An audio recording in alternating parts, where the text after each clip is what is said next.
Welcome back to my channel, Cerita Roman. Selamat membaca. Jangan lupa like, komen, share, dan subscribe. Novel Menantu Dewa Obat. Klik tanda lonceng supaya dapat pemberitahuan selanjutnya. Oke. Bab 322. Reva langsung memelototi mereka dan meraung, "Ya, aku memang menganggap kalian sudah mati. Apa yang terjadi malam ini memang kesalahan Hana, tetapi kalian berdua juga tidak bisa lepas dari tanggung jawab. Lihat saja apa yang telah kalian lakukan.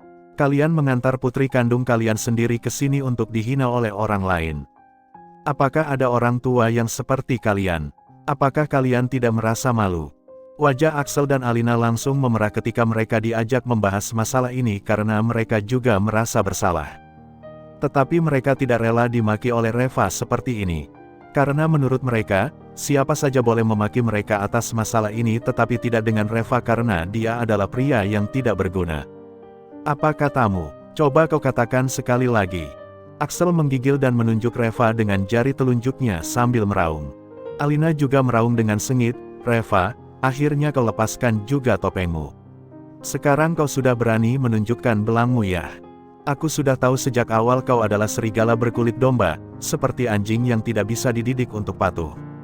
Keluarga Sukami telah merawatmu selama 3 tahun dan akhirnya beginikah caramu memperlakukan kami? Apa kau harap kami cepat mati sehingga kau bisa mengambil alih bisnis keluarga Sukami? Aku kasih tahu, itu tidak mungkin. Selama kita berdua masih hidup sehari, kami tidak akan mengizinkanmu untuk ikut campur dalam bisnis keluarga Sukami. Dan juga, kami pasti akan membuatmu bercerai dengan Nara." Reva memutar matanya dengan marah, dia tidak ingin berdebat lagi dengan keluarga ini. Apapun yang terjadi, keluarga ini bisa memutarbalikkan segalanya seolah-olah adalah kesalahan orang lain, semuanya.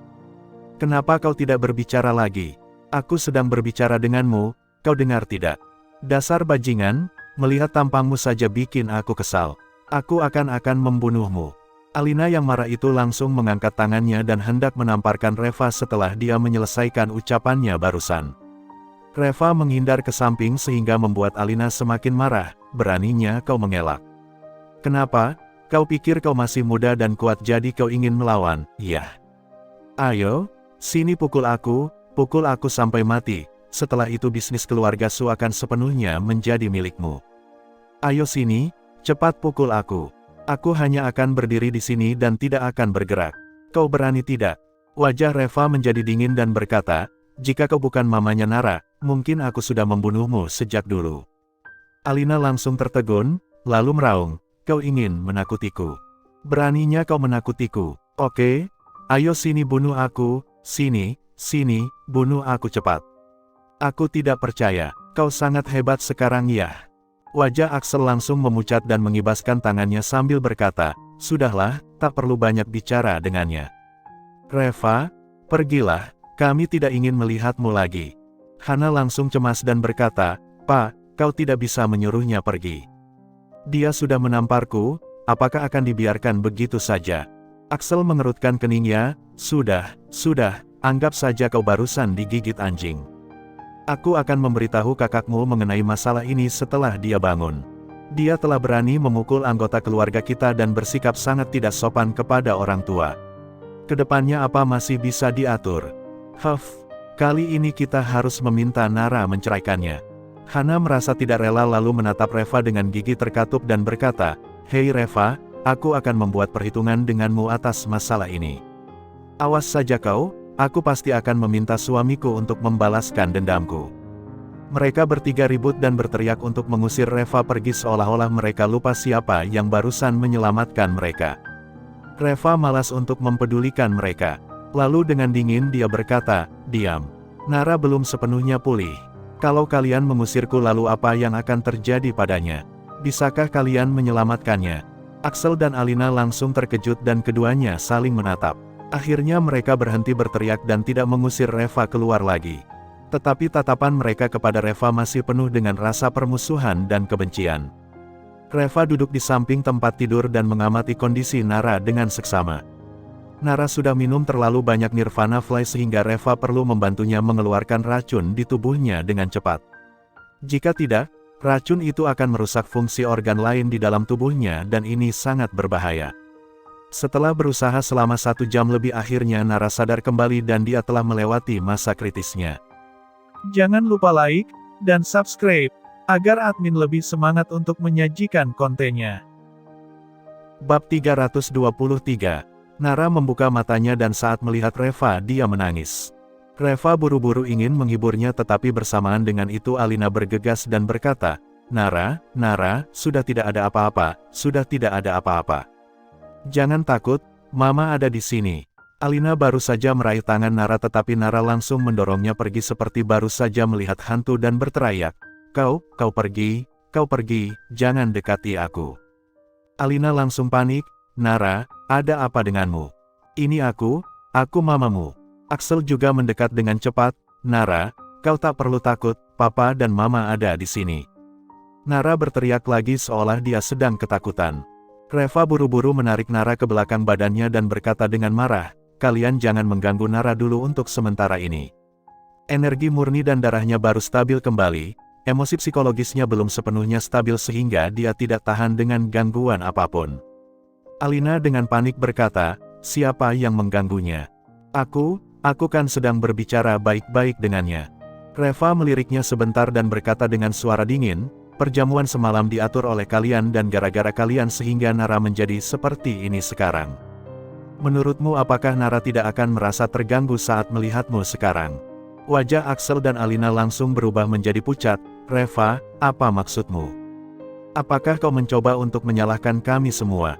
Reva, kau jangan keterlaluan. Alasan mengapa kami mengundang Dion untuk makan malam itu kan gara-gara kau yang telah menyinggungnya. Kami sedang membantu kau untuk menebusnya. Selain itu, alasan Nara meminum segelas anggur itu kan karena dia ingin membantumu menyelesaikan urusanmu dengan keluarga Regatta. Pokoknya semua ini gara-gara kau dan sekarang beraninya kau menyalahkan kami. Hana juga menggertakkan giginya dan berkata, Reva, kau tidak perlu pura-pura menjadi orang baik di sini. Jika kau tidak mencari masalah di mana, apakah mungkin keluarga Su kita akan sampai seperti ini? Kau tahu tidak sudah berapa banyak penderitaan yang dialami kakakku hanya demi membela dan membantumu. Dan kau masih berani menyalahkan kami sekarang. Reva, kau masih punya hati atau tidak? Coba kau pikirkan dengan hati nuranimu, sebenarnya semua masalah ini terjadi gara-gara kau atau gara-gara kami. Reva benar-benar terdiam. Aku bukan ingin berdebat tentang masalah ini dengan kalian tetapi saat ini Nara tidak tahan dengan sedikit gangguan pun. Bisa tidak kita tunggu hingga Nara stabil dan pulih dulu sebelum membicarakan masalah ini lagi. Setelah itu ketiga orang itu tidak berbicara lagi. Lalu Reva menghibur Nara dengan lembut. Kemudian setelah beberapa saat, perlahan-lahan Nara mulai merasa tenang kembali. Tetapi saat melihat Axel, Alina dan Hana, tatapannya masih penuh dengan kewaspadaan. Ketiga orang dari keluarga Su itu sangat merasa tidak senang dengan kondisi ini. Reva, kapan emosi psikologisnya akan pulih? Jangan-jangan kau telah memberikan obat yang salah. Mengapa kau tidak membiarkan orang dari keluarga Regatta itu tetap tinggal di sini untuk menyembuhkan Nara?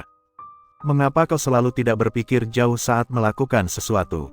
Alina tidak tahan untuk memaki lagi. Reva berkata, emosi psikologis Nara sudah hampir stabil sekarang. Tetapi, dia masih harus beristirahat sebentar lagi. Untuk sementara biarkan Nara tinggal di rumah saja dan jangan pergi ke perusahaan dulu. Kalian jangan coba-coba untuk membuatnya stres atau mencari masalah lain lagi untuknya. Kalau tidak, dia pasti akan kambuh lagi. Alina berkata dengan marah, apa maksud ucapanmu itu? Memangnya kau kira aku tidak bisa menyayangi putriku sendiri? Apakah aku masih perlu diajari oleh kau? Reva, asalkan kau tidak membuat masalah yang melibatkan keluarga kita, Nara juga tidak akan stres dan tidak akan ada masalah. Sudahlah, untuk sementara kau jangan pulang dulu. Setiap kali kau pulang pasti ada saja masalahnya. Jika kau berani mengganggu Nara, aku akan menghajarmu. Jangan lupa like, dan subscribe, agar admin lebih semangat untuk menyajikan kontennya. Bab 324. Setelah Reva mengirim Nara pulang, Axel dan Alina mengusirnya dari rumah. Sebenarnya Reva juga tidak berencana untuk tinggal di rumah. Setelah merawat Nara dengan cermat, sekarang dia sudah baik-baik saja. Di sisi Reva, dia masih ada hal-hal yang lebih penting. Setelah berjalan keluar dari rumah keluarga Su, Reva langsung menelepon Tiger. Dia memintanya untuk mengatur sejumlah besar orang untuk berjaga di luar rumah keluarga Su. Keluarga Regatta terlalu kejam. Reva khawatir Dion akan mengganggu Nara lagi. Setelah mengatur semuanya di sini, kemudian mumpung hari agak gelap, diam Reva bergegas ke pinggiran kota. Kejadian malam ini telah membuat kesabaran Reva habis. Dia ingin mempercepat untuk memulai rencananya terhadap keluarga Regatta. Tetapi sebelum itu dia harus meminta bayaran bunga dulu dari mereka. Malam ini dia akan membunuh Dion lebih dulu. Keluarga Su. Setelah Axel dan Alina mengusir Reva, beberapa orang di rumah itu pun terdiam semua. Nara mengunci dirinya di kamar. Dia meninggalkan Axel, Alina, Hana dan Hiro yang saling menatap di ruang tamu. Tentu saja Hiro merasa sangat gembira karena acara malam ini benar-benar telah memutuskan hubungan antara Nara dengan Dion, jadi dia masih memiliki kesempatan. Axel, Alina dan Hana merasa sangat malu. Kejadian malam ini benar-benar di luar dugaan mereka.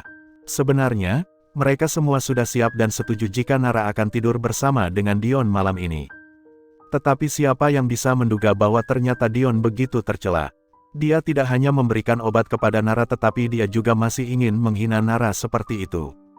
Setelah terdiam lama kemudian Hana berkata dengan suara kecil, "Pak, Ma, kali ini kita benar-benar telah menyinggung keluarga Regatta. Aku rasa kakak juga tidak mungkin lagi bisa menikah ke dalam keluarga Regatta di kemudian hari." Axel langsung kesal dan memaki, "Diam. Otakmu sakit ya? Kau kira siapa Dion itu? Kau masih ingin Nara menikah ke dalam keluarga Regatta? Apakah kau benar-benar ingin mencelakakan kakakmu?" Hana dengan tidak puas berkata, kalau begitu masalah ini juga gara-gara kalian. Bukannya kalian sendiri yang ingin kakak menikah ke dalam keluarga Regatta. Selain itu, meskipun Dion bukan orang baik tetapi setidaknya dia adalah penerus keluarga Regatta. Aku pikir masalah malam ini hanya ada sedikit salah paham saja. Orang yang Dion targetkan itu Reva. Sebenarnya dia tidak punya masalah dengan kakakku. Dia hanya sengaja ingin membuat Reva marah saja. Malahan menurutku lebih baik kita pergi cari Dion dan jelaskan kepadanya dengan baik-baik. Sekalian beritahu kepadanya bahwa kita sama sekali tak ada hubungannya dengan Reva. Apalagi, kita kan memang benar-benar ingin berbesan dengan keluarga Regatta. Dengan begitu, Dion pasti akan mengerti maksud dan usaha kita. Asalkan kakak telah menikah ke dalam keluarga Regatta, maka keluarga Su kami pasti akan jauh lebih hebat dari ke-10 keluarga terpandang di kota Carson. Pa, Ma, ini adalah kesempatan yang bagus. Berapa kali kita bisa mendapatkan kesempatan sebagus ini dalam seumur hidup kita? Jangan sampai kita melewatkan kesempatan ini. Axel melihat ekspresi Hana yang begitu senang saat berbicara membuatnya begitu marah hingga gemetar dan tiba-tiba dia langsung menamparkan wajah Hana dengan punggung tangannya. Hana bingung karena tiba-tiba ditampar oleh ayahnya. "Pa, mengapa kau menamparku?" Lalu Axel menamparnya lagi dan meraung, "Aku akan memukulmu sampai mati, dasar putri yang tidak berbakti. Kau ini manusia atau bukan sih? Apakah kau sudah buta atau otakmu sakit? Memangnya kau tidak bisa melihat orang seperti apa Dion itu sebenarnya? Sudah sampai seperti ini pun kau masih ingin kakakmu menikah ke dalam keluarga Regatta demi untuk mewujudkan impianmu tentang keluarga kaya. Dia itu kakakmu, kau ini manusia atau bukan sih? Aku rasa bukan matamu yang buta tetapi hatimu yang buta." Hana yang dipukul itu lalu melarikan diri dengan panik.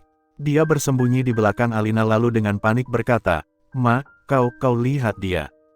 Memangnya apa salahku? Aku kan hanya mengatakan beberapa patah kata saja. Kalau kau tidak suka ya tidak usah mendengarkan ucapanku, aku juga tidak apa-apa kok, mengapa kau malah memukulku? Sudah zaman apa sekarang, kau masih bersikap sebagai ayah yang begitu keras? Lagi pula, bukannya kalian sendiri yang selalu ingin kakakku menikah dengan keluarga kaya? Memangnya apa yang salah dengan ucapanku?" Bersambung di channel Cerita Roman selanjutnya. Jangan lupa like, komen, share, dan subscribe. Novel Menantu Dewa Obat.